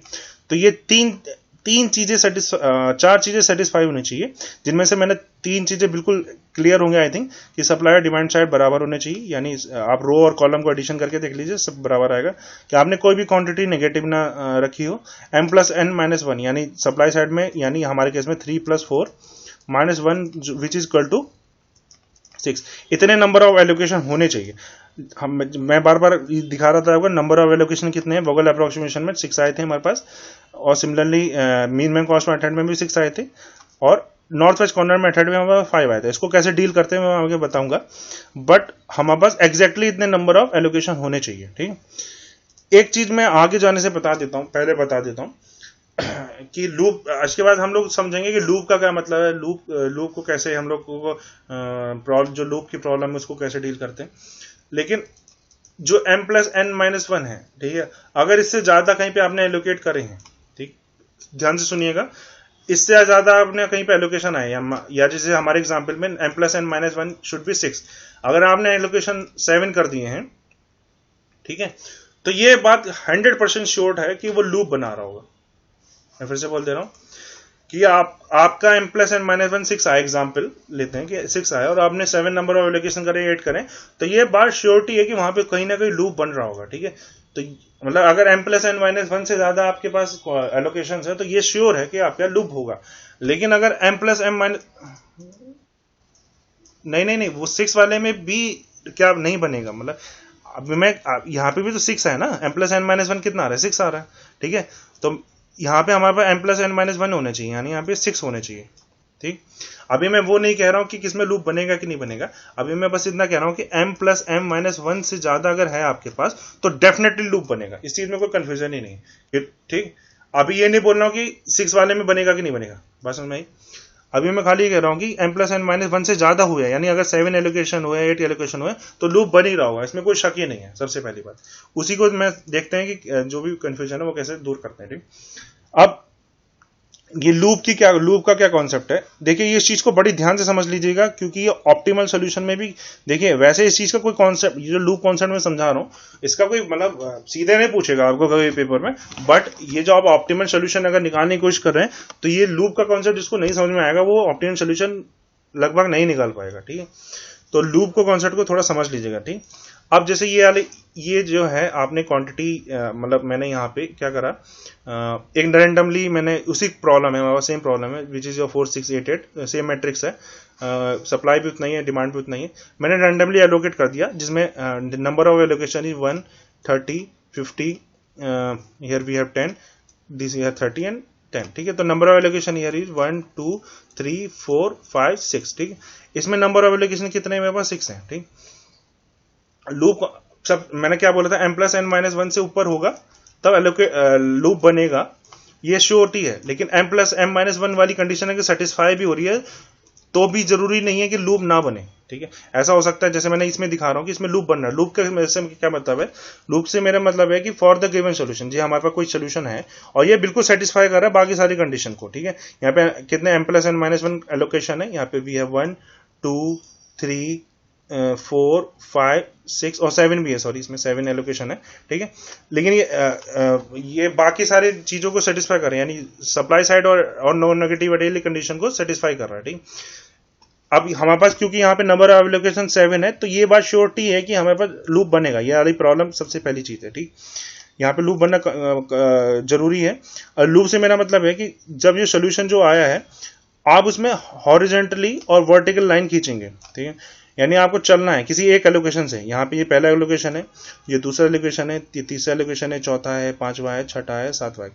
आप किसी भी एक एलोकेशन से दूसरे एलोकेशन पे हॉरिजॉन्टली और वर्टिकली अगर चलें और आप इनिशियली पहले वाले एलोकेशन पे पहुंच जाएं then it is called loop. ठीक है, for the given solution starting from one of the allocation, किसी भी मतलब किसी एक एलोकेशन से if you are able to move horizontally and vertically across allocations and you are able to come back to the starting point then it is represent a loop। जैसे इस वाले example में आप पहले वाले उसमें से स्टार्ट करें तो मैं यहाँ पे सबसे पहले हॉरिजॉन्टली चला। ठीक है, यहाँ पे एलोकेशन क्या है, 10 है, 30 है, 10 है, 50 है, यहाँ पे 10 है, 30 है, 10 है। ठीक है, मैं यहाँ पे अगर मैं चल रहा हूँ यहाँ से तो ये कौन सा है, दिस इज योर हॉरिजॉन्टल। ठीक, और ये पहले एलोकेशन से दूसरे एलोकेशन में गया, फिर इस वाले एलोकेशन से मैं डायरेक्टली इस वाले एलोकेशन में गया। ठीक है, this is your second vertical line. इस वाले एलोकेशन से मैं थर्ड वाले एलोकेशन में जा सकता हूँ। ठीक, और थर्ड वाले एलोकेशन में इस वाले एलोकेशन में जा सकता हूँ। ठीक, तो this is forming a loop by using only horizontal and vertical line, और मैं एक एलोकेशन से दूसरे एलोकेशन में जा रहा हूँ। ठीक, जरूरी नहीं है कि एक लूप बनाए तो दूसरे भी क्वांटिटी आपका लूप बनाए। जैसे इस वाले में देखिए, अगर मैं इधर से इधर पे जाऊं फिर इधर से इधर पे जाऊं लेकिन इसके बाद मेरा लूप खत्म हो जा रहा है। ठीक है, सिमिलरली अगर मैं इस वाले से कोशिश करूं, मैं इस वाले से इस वाले में जाऊं, फिर इस वाले से इस वाले में जाऊं, लेकिन इसके बाद इस वाले से इस वाले में जाऊं, ठीक है, और इस वाले से इस वाले में जाऊं, लेकिन यहाँ पे नंबर, यहाँ पे क्या है, एक 1 है, यहाँ पे 2 है, यानी जो जब आप यहाँ पे मूव कर रहे हैं तो आपको मूव करते टाइम ये देखना है कि आपके जो स्टेप्स हैं दैट शुड बी या क्या कहते हैं ऑड नंबर ऑफ टाइम्स। ठीक है, यहाँ पे क्या हो रहा है कि ये बेसिकली लूप, जो चीज मैं यहाँ पे आप क्यों नहीं मूव कर सकते उसका मैं रीजन मैं बताता हूँ, क्योंकि जो लूप है ये वाला जो हमने जो अभी प्रेजेंट लूप बनाए हैं उसमें अगर आप ये देखें कि मैं अगर यहाँ पे -1 करता हूँ,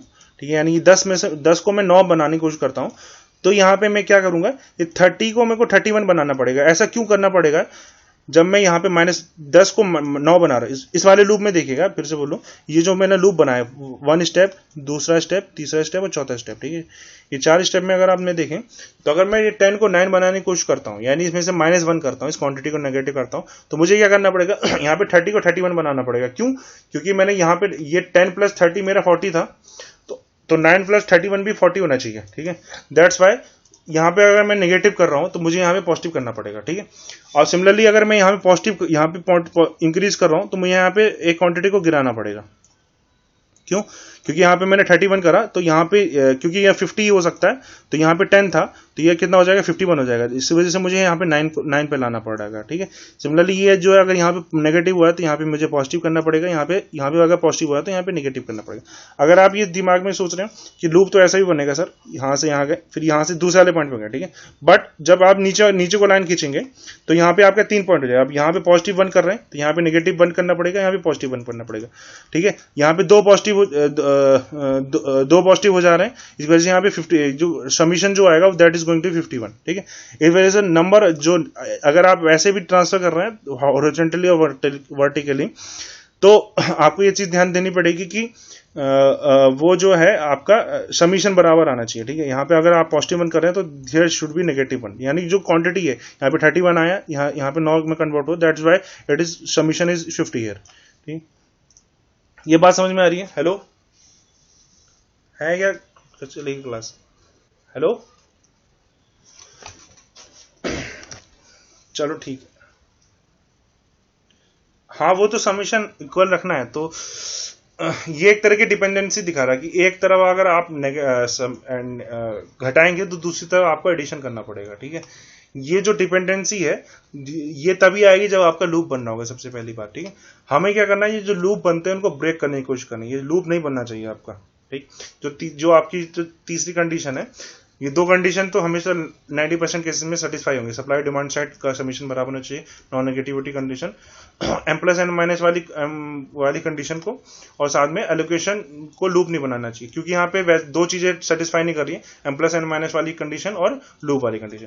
जब आप इसमें क्या करेंगे, जब आप इंडिपेंडेंट बनाने की कोशिश करेंगे, यानी लूप को ब्रेक करने की कोशिश करेंगे, तो आप ये देखेंगे कि ये जो लूप है, लूप को हमें खत्म करना है, ठीक है। मैं लूप को कैसे खत्म कर सकता हूं, मैं इसमें से किसी क्वांटिटी को इतना गिरा दूं कि वो गायब हो जाए, ठीक है।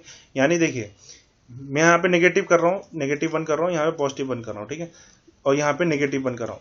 अगर मैं यहाँ पे ये कोशिश करूँ कि इसको इतना नेगेटिव कर दूं मैं, ठीक है, कि ये यहाँ से गायब हो जाए, तो कितना मैं पूरे उसमें -10 कर सकता हूँ यहाँ पे, तो यहाँ पे +10 हो जाएगा, यहाँ पे कितना हो जाएगा -10 हो जाएगा, ये भी गायब हो गया, और यहाँ पे +10 हो गया, ठीक। तो ये वाला पॉइंट यहां से चला जाएगा। जब ये वाला पॉइंट यहां से चला जाएगा तो लूप बनना बंद हो जाएगा। हेलो, बात समझ में आ रही है? यहाँ पे अगर मैं -10 कर दिया तो यहाँ पे +10 हो जाएगा, ये 30 का कितना बन जाएगा, 40 बन जाएगा, और यहाँ पे कितना हो जाएगा, दिस इज ऑल्सो गायब हो जाएगा, और यहाँ पे कितना हो जाएगा, 20 हो जाएगा, ठीक है। तो यहाँ भी ये जब -10 हो जाएगा तो यहाँ पे ये क्वांटिटी खत्म हो जाएगी, फिर ये जो लूप बन रहा है हमारा बनना बंद हो जाएगा, ठीक है। इन दोनों की वजह से ये भी गायब हो गया, ये भी गायब हो गया, तो लूप हमारा बनना बंद हो जाएगा, ठीक है। तो एक 2-3 चीजें समझ, मतलब ठीक है मैं समझ सकता हूँ, लूप का कॉन्सेप्ट अभी इतनी जल्दी नहीं क्लियर होगा, ये क्योंकि ये लूप हमें बहुत बार बनाना है, तो आपको ये चीज क्लियर हो जाएगी, ठीक है। तो लेकिन मतलब ये चीज क्लियर होना बहुत जरूरी है। लूप बनाने के लिए हमेशा ध्यान रखिएगा कि हॉरिजॉन्टल और वर्टिकल लाइन होनी चाहिए, ठीक है। आप ऐसा नहीं करेंगे कि इस तिरछे चलेगा, यानी हॉरिजॉन्टल और वर्टिकल लाइन से बनेगा। जनरली ये कंसेक्यूटिव होती है, कई बार किताबों में लिखा होता है कि आपको कंसेक्यूटिव हॉरिजॉन्टल और वर्टिकल लाइन बनानी है। एक बार ऐसे गए तो दूसरा, एक बार हॉरिजॉन्टल बनाई तो दूसरी वर्टिकल बनानी पड़ेगी। तो इस तरह से भी आप समझ सकते हैं कि आपने अगर हॉरिजॉन्टल लाइन खींची है तो नेक्स्ट आपको पूरी वर्टिकल जानी चाहिए। अगर आप यहाँ पे भी एक वर्टिकल बनाते और पहले आपने हॉरिजॉन्टल खींची और यहाँ पे एक वर्टिकल खींची, फिर यहाँ से आगे बढ़ने के लिए आपको एक और वर्टिकल खींचनी पड़ी, तो वो कंसेक्यूटिव नहीं होता, यानी दो वर्टिकल आपने एक साथ लगा दी, ठीक है। तो इसको ना करें, एक हॉरिजॉन्टल खींचिए तो दूसरी वर्टिकल, फिर हॉरिजॉन्टल, फिर वर्टिकल, ठीक है। और जरूरी नहीं है कि लूप ऐसा ही बने, ठीक है। लूप ऐसा भी बन सकता है, आप ऐसे गए फिर ऐसे गए फिर ऐसे गए ऐसे गए ऐसे, मतलब डिजाइन भी बन सकती है उसके अंदर। तो उसको हम देखेंगे, ये लूप वाला कॉन्सेप्ट बार बार आएगा, ठीक। तो 2-3 चीजें लूप में बड़ी क्लियर है कि आपको हॉरिजॉन्टल और वर्टिकल लाइन खींचनी है, ठीक। ये लूप क्या दिखा रहा है, डिपेंडेंसी दिखा रहा है कि एक को घटाएंगे तो दूसरा बढ़ेगा, ठीक। उसके अलावा हमें लूप को ब्रेक करने की कोशिश करनी है, ठीक है। लूप नहीं होना चाहिए ताकि हमारी जो कंडीशन है, नो लूप कंडीशन, वो सेटिस्फाई हो पाए, यानी इंडिपेंडेंट बन पाए, ठीक। और in a loop there is net zero, यानी आपने एक को इंक्रीज करा और दूसरे को डिक्रीज करा तो लूप के अंदर नेट क्या होना चाहिए, 0 हो जाएगा, ठीक है। यानी अगर आप -1 कर रहे हैं तो +1 हो रहा है, तो नेट इज 0, ठीक। तो this is the basic loop concept, जिसको हम बार बार देखेंगे, आपको घबराने की जरूरत नहीं है।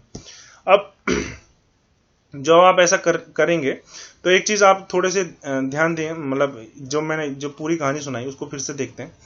जब हम इसको नेगेटिव -1 कर रहे हैं, ठीक है, और यहाँ पे +1 कर रहे हैं, ठीक, और यहाँ इसकी वजह से यहाँ पे -1 आ रहा है, यहाँ पे +1 करना पड़ा, ये लूप की वजह से हो रहा है, ठीक है, सेम चीज है, वही जो टेबल थी वही बनाई, ठीक। जो चेंजेस इन कॉस्ट क्या आ रहा है, देखिए यहाँ पे ये -1 करे यानी 10 से 9 हुआ, तो यहाँ पे कॉस्ट कितने की हुई, -4 हुआ, ठीक।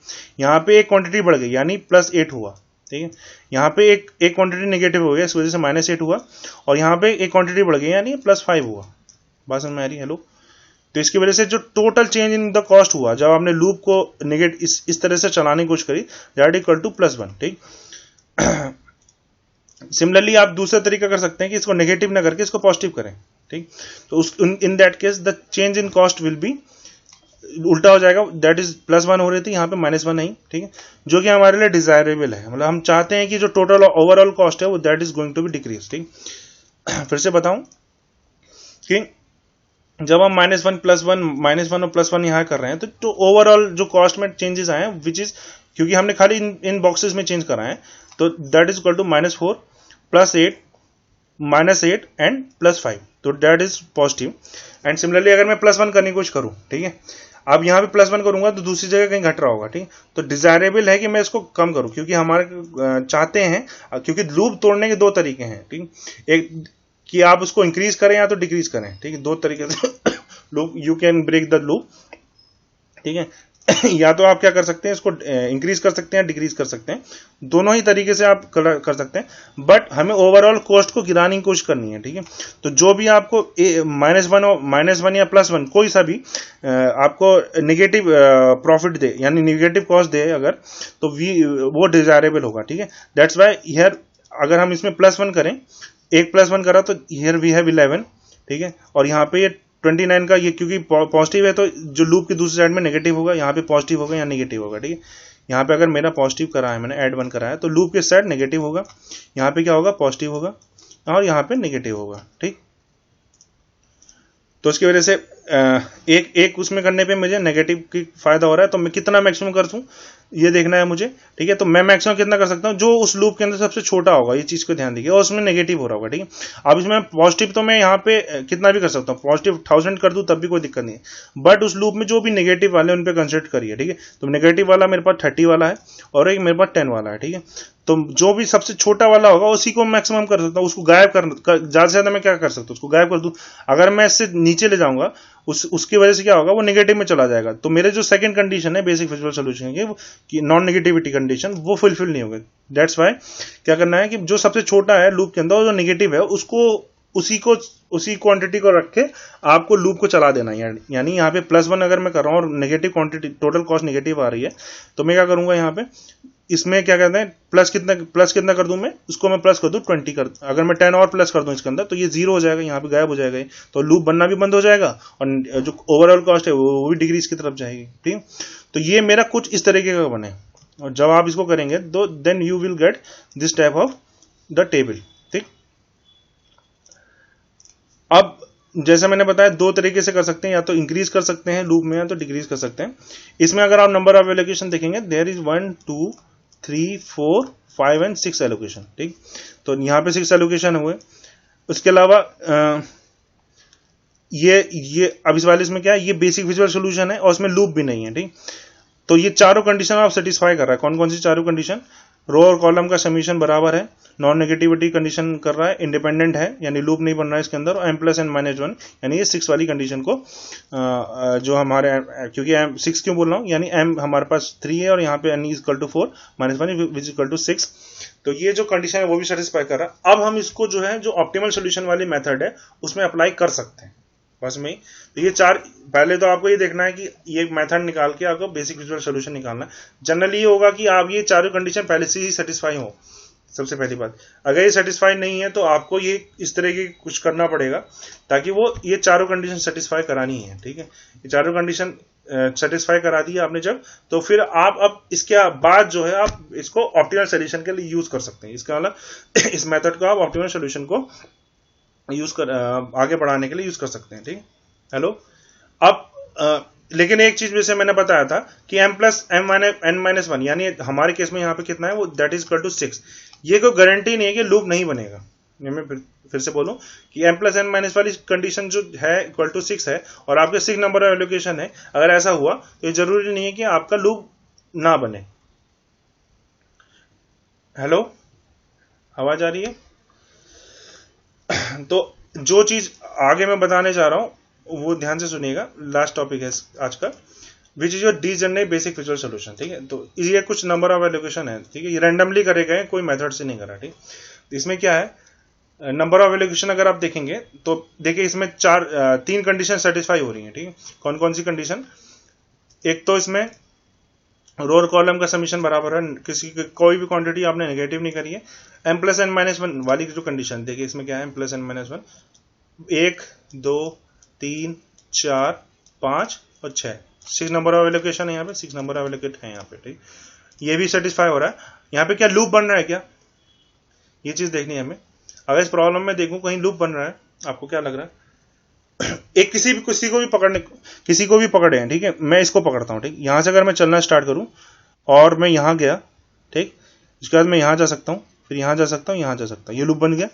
ठीक, अगर अब मैं इसको पकड़ूं और इसके अलावा मैं ना वर्टिकल जाके कहीं दूसरी क्वांटिटी में पहुंच रहा हूं ना हॉरिजॉन्टल, अगर मैं इसको पकड़ूं तो मैं हॉरिजॉन्टल तो जा सकता हूं, फिर यहां वर्टिकल भी गया, फिर लेकिन हॉरिजॉन्टल अगर मैं इधर गया तो उसके बाद मेरे पास जगह नहीं है। ठीक है, क्यों? अगर मैं, आप बोलेंगे सर ऐसे करके ऐसे भी तो ज्वाइन कर सकते हैं, फिर लेकिन बट यार we have one horizontal and second horizontal, ये कंसेक्यूटिव हो जा रहा है। ठीक है, दैट्स व्हाई अगर मैं इसको देखूं, अगर पहले पॉइंट से इसको अगर मैं हॉरिजॉन्टल खींचा, मैंने इसको वर्टिकल खींचा, इधर हॉरिजॉन्टल खींचा और इधर वर्टिकल खींचा, ये लूप बन रहा है। ठीक, तो यहाँ पे सारी कंडीशन तीनों कंडीशन सेटिस्फाई हो रही है। रो और कॉलम बराबर है, नॉन नेगेटिविटी कंडीशन बराबर है, m plus n minus one which is equal to हमारे केस में 6 हुई है। ठीक है, दैट इज ऑल्सो है, बट यहाँ पे लूप बन रहा है। ठीक है, तो इस लूप नहीं बनना चाहिए, ये वाली कंडीशन हटानी है। और उसके लिए क्या करना पड़ेगा हमें, वही कहानी जो पहले करी थी कि एक को ऐड करें दूसरे को सब्ट्रैक्ट करें। ठीक है, तो यहाँ पे क्या कर सकते हैं हम लोग, यहाँ पे प्लस कर सकते हैं। ठीक है, और जब हम +1 यहाँ पे करके देखते हैं, यहाँ पे क्या करना पड़ेगा, -1 करना पड़ेगा, यहाँ +1 करना पड़ेगा, यहाँ -1 करना पड़ेगा। ठीक है, इसकी वजह से चेंज इन द कॉस्ट क्या आएगा, विच इज इक्वल टू 4 - 8, ठीक है, +7 - 6 which is equal to 4, which equal to बताइए 1 कितना आएगा? हेलो सब -3। बस मैं ये कैसे करा, मैंने ये +1 कर रहा हूँ यहाँ पे। ठीक है, +1 का अगर यहाँ पे करेंगे तो यहाँ पे 10 कितना कन्वर्ट हो जाएगा, 11 में कन्वर्ट हो जाएगा, 30 कितने हो जाएगा, 29 बन जाएगा। इस 7 कितना हो जाएगा, 7 is going to be 20, sorry this 20 is going to be 21 and this 10 is going to be 9। ठीक है, तो इस लूप के अंदर आप जब चेंजेस कर रहे हैं वो कितने कॉस्ट, टोटल ओवरऑल कॉस्ट में कितना चेंजेस आएगा, क्योंकि यहाँ पे +1 कर रहा है, दिस इज +4 हो जाएगा, यहाँ पे -8 होगा, यहाँ पे कितना होगा, क्योंकि यहाँ पे नेगेटिव, यहाँ पे दूसरा वाला क्या होगा, पॉजिटिव होगा, इक्वल टू +6 और इधर पे -6। ठीक है, विच इक्वल टू -3। ठीक, तो इसका मतलब यहाँ पे प्लस करने पे मेरा नेगेटिव मतलब जो ओवरऑल कॉस्ट है वो डिक्रीज हो रही है, तो यहाँ पे मैं इंक्रीज करूंगा। ठीक है, और मैं कितना मैक्सिमम इंक्रीज कर सकता हूँ इस लूप के अंदर, अगर मैं इस लूप में देखूँ तो मैक्सिमम कितना इंक्रीज कर सकता हूँ। यहाँ पे देखिए मैं यहाँ पे पॉजिटिव कर रहा हूँ, यहाँ पे नेगेटिव करूंगा, यहाँ पॉजिटिव करूंगा, यहाँ पे नेगेटिव करूंगा। ठीक है, तो मैक्सिमम मैं कितना बढ़ा सकता हूँ इसको, देखिए यहाँ पे मेरे पास नेगेटिव 2 है, यहाँ तो 30 वाला, यहाँ पे 10 वाला, और सबसे छोटा कौन सा उसमें 10 है। ठीक है, तो मैं मैक्सिमम इसमें 10 इंक्रीज कर सकता हूँ, दिस विल बिकम 20। ठीक है, और ये कितना बनेगा आपका, दिस इज ऑल्सो बिकम 20, ये कितना बन जाएगा यहाँ पे, this is going to be 30। ठीक है, और ये this is going to be 0। ठीक है, तो इसकी वजह से ये क्वांटिटी चली जाएगी, then you will get here 20, 30 का 40 बनेगा ना, यहाँ पे गलत लिखा है। ठीक है, 20 आएगा यहाँ पे, तो ये 20 यहाँ पे ये टेबल बन के आएगी। ठीक है, अब इसमें ये जो वाली जो टेबल है उसमें अगर हम ये ध्यान दें तो इसमें सारी चीजें सेटिस्फाई हो रही हैं, बस क्या नंबर ऑफ एलोकेशन वाले सेटिस्फाई नहीं हो रहा है, विच इज रो और कॉलम बराबर है, नॉन नेगेटिविटी कंडीशन है, लूप नहीं बनेगा आप कोई, क्योंकि हमने लूप हटा दिया। m plus n minus one जो एलोकेशन है, m plus n minus one allocation which should be 6। ठीक है, वो हमारी होनी चाहिए थी वो नहीं हो रही है। तो इसकी वजह से ये जो चीज है, ये जो बन गया है, ये सारी तीनों कंडीशन हमारी सेटिस्फाई करी, भाई एम वाली कंडीशन सेटिस्फाई नहीं करा, ये जो चीज होती है उसको बोलते हैं हम डीजनरेट सोल्यूशन। ठीक है, डीजनरेट बेसिक फिजिकल सोल्यूशन। अब हमारी चारों कंडीशन सेटिस्फाई होगी तभी हमें ऑप्टिमल सोल्यूशन के लिए आगे बढ़ना है। So we can put some type of epsilon in some place कि वो लूप ना बनाए। ये चीज का ख्याल करना है कि क्योंकि हमारे पास यहाँ पे इस वैल्यू को मत देखिए, यहाँ पे क्या पता ये 30 आएगा, सॉरी 20 आएगा, लेकिन अगर मैं वैसे देखूं तो यहाँ पे 20 आएगा। ठीक है, गलती से 40 लिख दिया, तो यहाँ पे ये 20 है।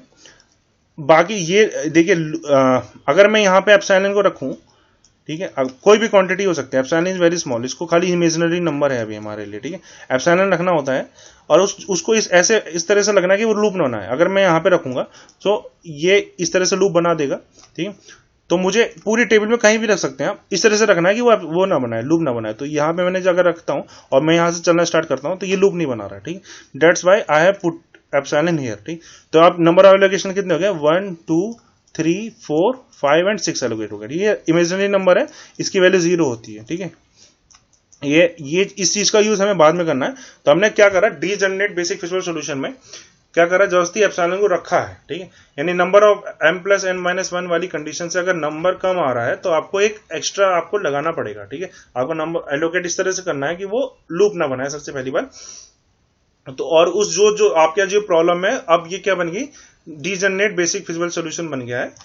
इसका मतलब यह है कि इसमें ना ही लूप है और इसमें m+n-1 जो एलोकेशन है उससे कम है। ठीक, तो जब आप इसको एप्सिलॉन रख देंगे तो चारों कंडीशन आपके आप सेटिस्फाई हो गई है, विच इज रो और कॉलम सेटिस्फाई हो गए, नेगेटिविटी कंडीशन, लूप नहीं बन रहा है और सामने m+n-1 जबरदस्ती रख दिया। तो ये जो है चीज हमारी, अब इसको हम लोग ऑप्टिमल सोल्यूशन की तरफ को ले जा सकते हैं। ठीक है, डीजनरेट सोल्यूशन का मतलब यह है कि लूप भी नहीं बन रहा है और m+n-1 से नीचे है। तो जो हमने स्टार्टिंग में जो नॉर्थ वेस्ट कॉर्नर मेथड है, ठीक है, उसमें हमारे एलोकेशन कितने आ रहे थे, हमारे एलोकेशन आ रहे थे 5।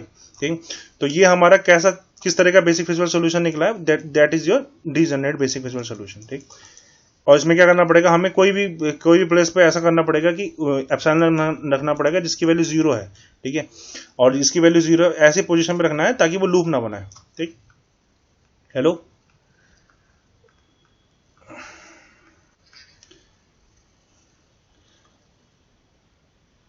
तो जस्ट हमने डीजनरेट बेसिक फिजिकल सॉल्यूशन में एक एलिमेंट एक्स्ट्रा रखना पड़ेगा।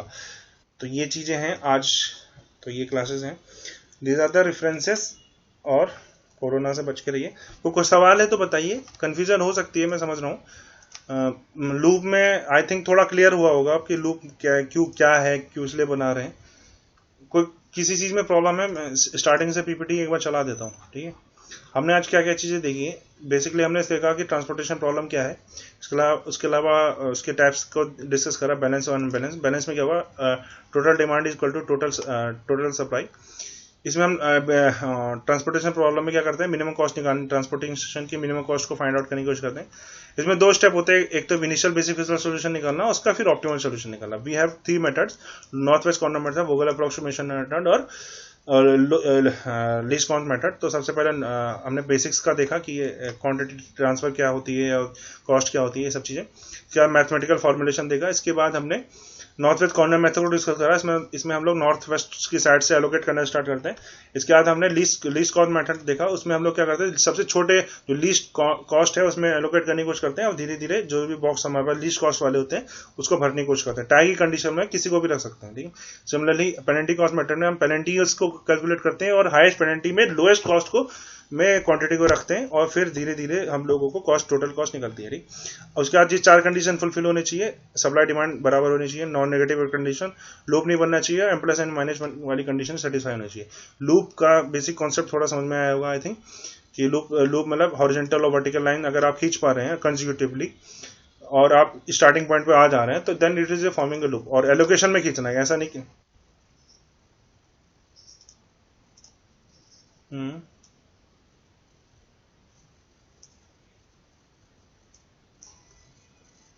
हाँ, तो ये 2 है, तो ये है ही कहाँ, यहाँ पे -1 करा है मैंने, ये लूप नहीं बना रहा। लूप मेरा ये वाला है, ये सीधे एक लाइन है। तभी तो मैंने यहाँ +1 -1 नहीं करा, 10 वाले पे +1 -1 कहाँ करा है मैंने? हाँ हाँ वो, हाँ वही गए ही हैं उसी में, नहीं तो वही तो मैं बता रहा था। अगर मैंने एक चीज बीच में डिस्कस भी करा था कि अगर आप ऐसा करके ऐसा करेंगे और फिर ऐसा करेंगे तो क्या होगा, देखिए यहाँ पे +1 करेंगे, यहाँ -1 करना पड़ेगा, और यहाँ पे +1 करेंगे, ठीक है। एक तो ये कैंसिल आउट कर दिया, बट ये जो क्वांटिटी है वो सप्लाई में दिक्कत आएगी, ठीक है। तो इस वजह से वही मैं कह रहा हूँ कि कंसेक्यूटिवली होना चाहिए कि आप एक हॉरिजॉन्टल चलें तो दूसरा वर्टिकल, फिर हॉरिजॉन्टल चलिए फिर वर्टिकल चलिए, ठीक है, ताकि ये जो कंडीशन है वो लूप बन गया, ठीक। तो अगर आप स्टार्टिंग में पहुंच, मतलब किसी पॉइंट से स्टार्ट करके दोबारा से उसी पॉइंट पे आप आ रहे हैं हॉरिजॉन्टल वर्टिकल खींच के, then it's called loop. Loop क्या दिखा रहा है? डिपेंडेंसी दिखा रहा है। डिपेंडेंसी मतलब एक को बढ़ा सकते हैं तो दूसरे को हटा सकते हैं। हमें क्या करना है, लूप को ब्रेक करने की कोशिश करनी है, और लूप के अंदर नेट 0 होता है, यानी अगर आप एक को बढ़ा रहे हैं यानी -1 करा तो दूसरी जगह +1 है, तो net here we have net 0, ठीक है। सिमिलरली ये लूप के अंदर आप टोटल जो कॉस्ट है, मतलब जो आप इंक्रीज कर रहे हैं क्वांटिटी को, दैट इज इक्वल टू 0, ठीक है। लूप के अंदर हम क्वांटिटी को 0 इंक्रीज करते हैं, लेकिन ये डिपेंडेंसी दिखाता है, ठीक है, कि अगर आप इसको घटा रहे हैं तो दूसरी तरफ आपको इंक्रीज करना पड़ेगा इस सप्लाई और डिमांड साइड को फुलफिल करने के लिए, ठीक।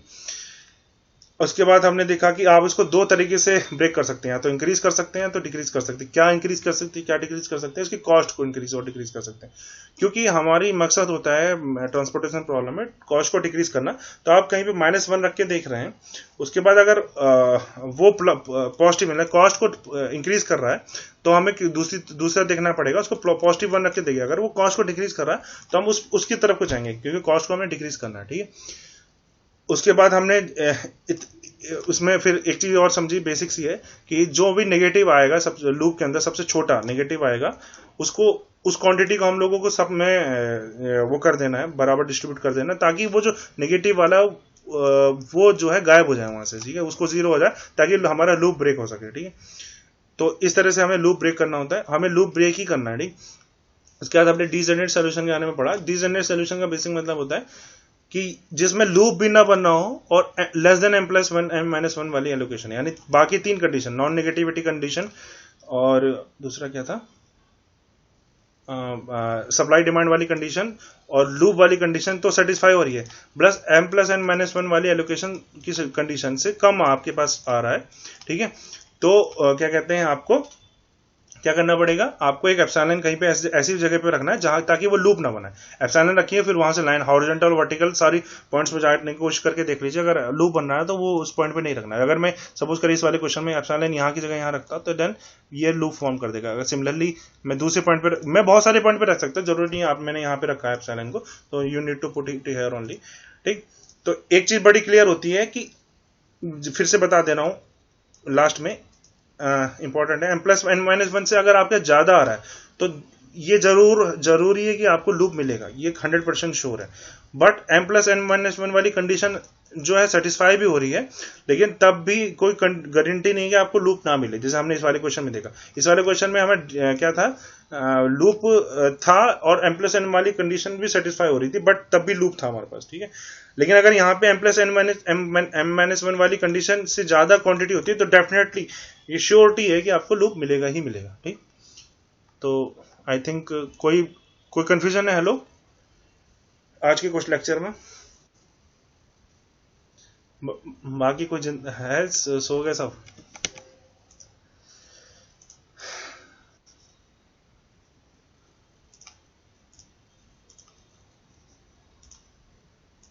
हेलो।